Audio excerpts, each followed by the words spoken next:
Fala galera, meu nome é Teles Savalas, eu sou pastor da Igreja do Evangelho Quadrangular da Barra do Jucu, aqui em Vila Velha, no Espírito Santo, e hoje nós iremos dar continuidade ao nosso estudo de Gênesis, do capítulo 23, 24, 25 e 26. Então, segura aí, senta na cadeira e vamos embarcar nessa viagem. O capítulo 23 de Gênesis fala sobre a morte de Sara. Sara então morre com 127 anos. Abraão, desejando dar um sepulcro para ela, um sepultamento digno, fazendo um acordo, uma barganha com a comunidade dos hititas, vendendo esse território chamado de Macpela por 400 ciclos de prata. Se um ciclo de prata vale mais ou menos uns 20 reais, então vamos fazer esse cálculo, dá mais ou menos 8.000 reais pelo território que Abraão pagou naquela época. No capítulo 24, vemos que Abraão decide dar uma esposa para Isaac. Isaac aqui na idade de 40 anos, ele fala até o seu servo Eliezer que não busque as garotas da sua própria localidade de Canaã. Abraão não queria que Isaac se casasse com uma cananeia. Pediu ao seu servo, seu moço Eliezer, que fosse até a Mesopotâmia. Mesopotâmia que significa Arã entre dois rios. Esses rios que são o rio Tigre e o rio Eufrates. Abraão queria que a sua linhagem permanecesse pura. Abraão fala para que o seu moço Eliezer colocasse a sua mão debaixo da sua coxa para fazer um juramento. Isso significava um processo de intimidade, um pacto que não poderia ser violado. E se fosse violado, até mesmo seus filhos, na sua sucessão, iriam vingá-lo por aquilo ali. Eliezer vai à Mesopotâmia. Antes disso, ele faz uma oração para que quando ele encontrasse a mulher, ela pudesse dar água para ele e também junto aos seus camelos. Aqui nós estamos falando de cachorro, nem de gato. Agora imagina agora, ele encontra com Rebeca. Rebeca, além de dar água para ele, dá água para seus camelos. Camelo, a gente está falando de camelo, não está falando de qualquer animal. Imagina Rebeca, inteligente, linda, bonita, proativa, espontânea. Não dá água somente para ele, mas também para os seus camelos. É engraçado que nos dias atuais, as pessoas não querem saber de nada disso. Elas querem saber se tem beleza. E se isso vai contar por algum lado. Elas não querem saber se é amável, se é inteligente, se respeita os pais ou não, se é uma boa companhia ou não. Elas não querem saber disso. E nos consultórios, as pessoas chegam até o pastorado, o que elas querem saber? Elas já vêm com uma ideia, na verdade, pré-estabelecida na cabeça, querendo só a sua aprovação, só a sua bênção em relação àquilo ali. Elas entram numa responsabilidade um com o outro, dizendo, vamos orar. Que vamos orar é uma desculpa. Se você quer namorar, namora logo. Agora não vai ficar enrolando a pessoa e dizendo, vamos namorar, vamos tirar um tempo para namorar. Porque aí você já arrumou uma responsabilidade. Seja a resposta de oração de uma pessoa. Os jovens chegam pra gente e perguntam, vamos me casar com ela. Aí você pergunta, mas por que você vai casar? É porque ela é bonita? Porque ela é compatível? Aí você fala, mas é justamente para o seu egoísmo? É simplesmente para a sua centralidade? Aí você faz a pergunta, e quando ela não for mais bonita? Quando ela murchar? Quando ela ficar mais velha? O que é que você vai fazer? E se você encontrar uma garota que seja mais bonita que ela, você vai fazer o quê? Ela é compatível. E quando ela tiver na TPM, você vai fazer o quê? E se você encontrar uma garota que seja mais compatível do que a atual, o que é que você vai fazer?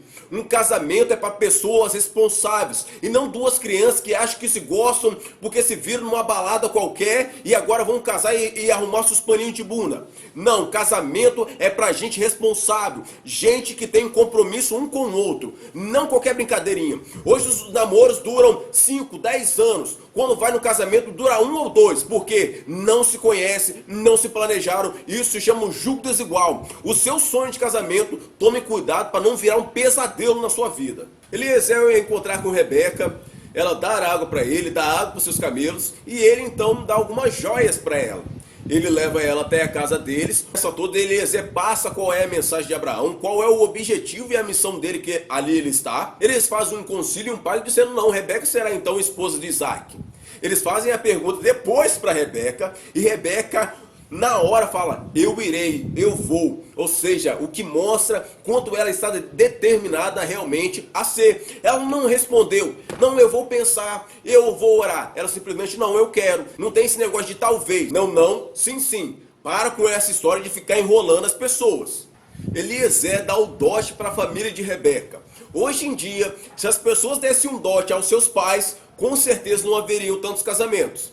E se desse uma espécie de multa aos seus pais, com certeza não haveriam tantos divórcios como existe hoje na atualidade. E só, o vagabundo, ele quer namorar com uma garota, a garota ela tem lá tudo do bom do melhor, internet, Wi-Fi, celular, crédito, ele quer tirar essa garota, trazer para o seu convívio, o cara não trabalha, o cara não estuda, o cara não faz nada, ou seja, pega uma outra pessoa para que dois possam passar fome. Meu garoto, se você pegou ela com Wi-Fi, com internet, bonito, você tem que bancar tudo isso e você precisa estudar e trabalhar. Para com essa doideira de escolher e esperar. Namoro não tem na Bíblia. Isso é uma coisa do Ocidente, isso porque a dureza do coração do homem, ela é demais, por isso que Deus faz essa permissão. Mas na Bíblia, você vai encontrar noivado e casamento. Hoje em dia, você não vê uma pessoa, não, vamos noivar agora. Não. Elas querem namorar durante um bom tempo, aproveitar do corpo um do outro por um bom tempo. Mas aqui você vê Eliezer deu o dote. Você, o que você tem para oferecer para essa sua futura esposa, para essa sua nova família que você vai receber? Nada. Entenda bem e faça uma boa escolha. Porque se essa garota, ela não respeita o pai dela, não respeita a mãe dela, como é que ela vai te respeitar? Se esse cara que é maconheiro, sem vergonha, que fica organizando toda a arrogonha, você acha que ele vai te respeitar? Larga esse cara, esse traficante, esse vagabundo que não vai te levar para lugar nenhum. Hoje essas menininhas respeitam mais esses maconheiros do que gente de bem, gente honesta. Engraçado que hoje em dia, na igreja fala que é fornicação um casamento de pessoas que não têm um registro legal no cartório. Você imagina só, uma pessoa já está casada, tem 40 anos, será que isso é fornicação? Ela já tem os seus filhos, já tem tudo estruturado, bem organizado, será que isso é fornicação? Será que essa pessoa, ela precisa deixar os seus afazeres dentro da igreja, deixar de ser membro, deixar da comunidade, porque ela não tem um registro em cartório? É claro que aqui não é um incentivo para solteiros, porque fornicação é sexo entre dois irresponsáveis que só querem compromisso com o corpo um do outro. Agora, esse casamento que temos aqui entre Abraão e Sara, entre Rebeca e Isaac, não tinha também um cartório. Mas só que, quando nós iremos aconselhar, isso tem que ser um aconselhamento para as pessoas se casarem no cartório, é para que ambas as pessoas tenham os seus direitos e os seus deveres. Nós não podemos agora impor às pessoas dizendo que isso é um ato de pecado, um ato até mesmo diabólico falar que uma pessoa que está casada há 20, 40, 60 anos seja um processo de fornicação. Isso jamais deve acontecer nas comunidades. Abraão morre e ele é enterrado junto com Sara, pelos seus dois filhos, Isaac e Ismael, na cova de Macpela. Depois os descendentes de Ismael e depois os descendentes de Isaac. Isso porque Rebeca repete o mesmo fato de Sara. Sara, que era estéril, e Rebeca também era estéril. Depois Deus abre a sua madre, abre o seu útero, para que ela tenha dois filhos, Esaú e Jacó. Isaac passou a amar mais a Esaú, isso porque ele era caçador e ele gostava muito das habilidades de Esaú. Por outro lado, nós vemos Rebeca, que gostava mais de Jacó. E Jacó era um cara mais sólido, um varão simples. Jacó faz um guisado, Jacó participa do Masterchef e oferece um guisado para Esaú. Esaú, então, morto de fome, varado de fome, ele vende a sua primogenitura. A primogenitura também poderia ser vendida naqueles tempos. A primogenitura, ela era um processo de liderança da família. É porque hoje em dia, quando os pais vão sair, eles deixam a chave na mão do mais velho e não na mão do mais novo. Nesse caso, se o mais velho vender sua primogenitura, ficaria na mão do mais novo.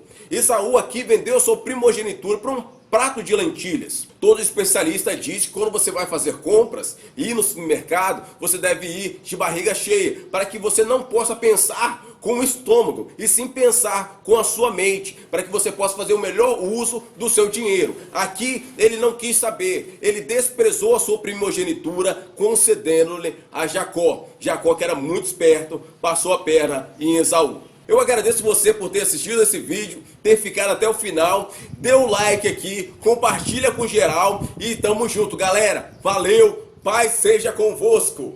Amém.